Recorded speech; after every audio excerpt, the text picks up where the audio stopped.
Bonjour à tous et à tous, on se retrouve pour une nouvelle vidéo. Dans cette vidéo, on a pu interviewer Hugo. Fabrique nos granettes, d'ailleurs si vous voulez en acheter, le lien est dans la description.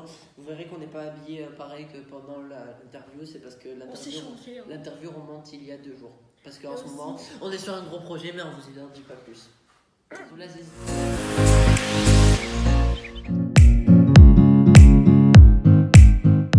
Alors déjà ravi de faire partie indirectement de votre aventure parce que c'est trop bien. Je m'appelle Hugo Rivier, je suis entrepreneur pour la préservation de la biodiversité, de la nature en général. Alors, on est à l'ESAT Le Rouet. Donc un ESAT, c'est une structure faite pour accueillir, protéger et je sais pas comment dire, accompagner les personnes en situation de handicap. Donc c'est un environnement dans lequel ici en l'occurrence il y a 130 adultes en situation de handicap qui dépendent de cette structure-là et qui travaillent sur tout un tas de projets, qui travaillent par exemple à faire du conditionnement, qui travaillent à faire de la fabrication, qui confectionnent des choses techniques. Ici, ils font des masques de plongée et des banquettes d'hélicoptères, donc on n'est pas du tout sur des tâches basiques, hein. C'est extrêmement technique ce qu'ils font, j'en suis totalement incapable.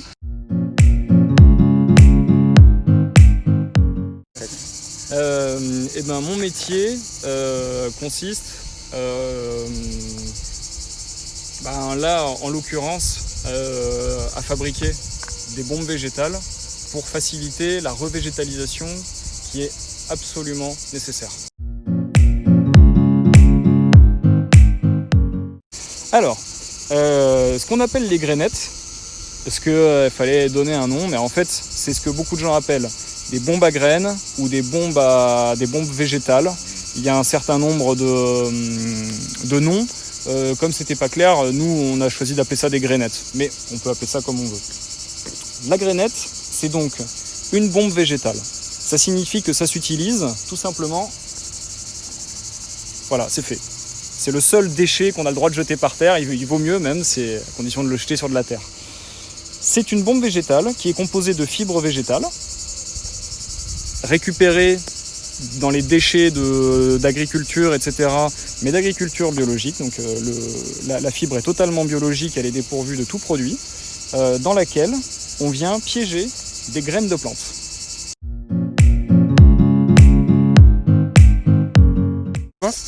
En fait, moi, je me suis présenté déjà, mais je m'appelle Tom, c'est moi qui ai eu l'idée du projet.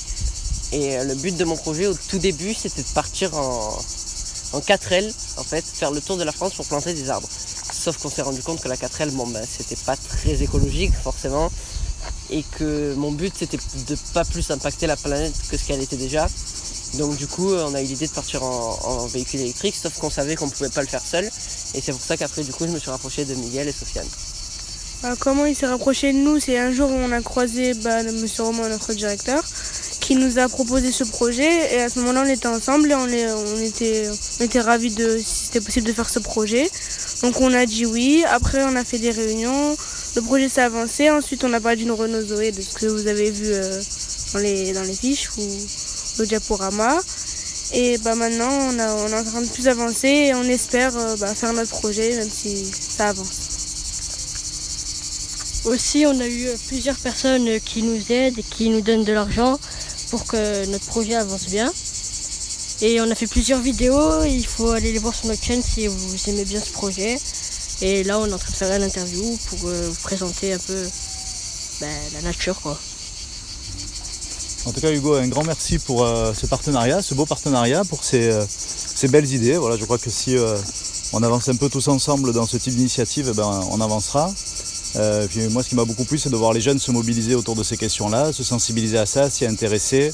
Ils ont essayé de faire des plantations, ils cherchent des partenaires, ils cherchent des habitants pour nous héberger lors de nos étapes, hein, puisque l'idée c'est de partir de manière très simple, quoi. Et voilà, et puis après d'essayer de former ou de sensibiliser le maximum d'éco-ambassadeurs quand on va les rencontrer autour des activités qu'on proposera dans les centres de loisirs qu'on va traverser.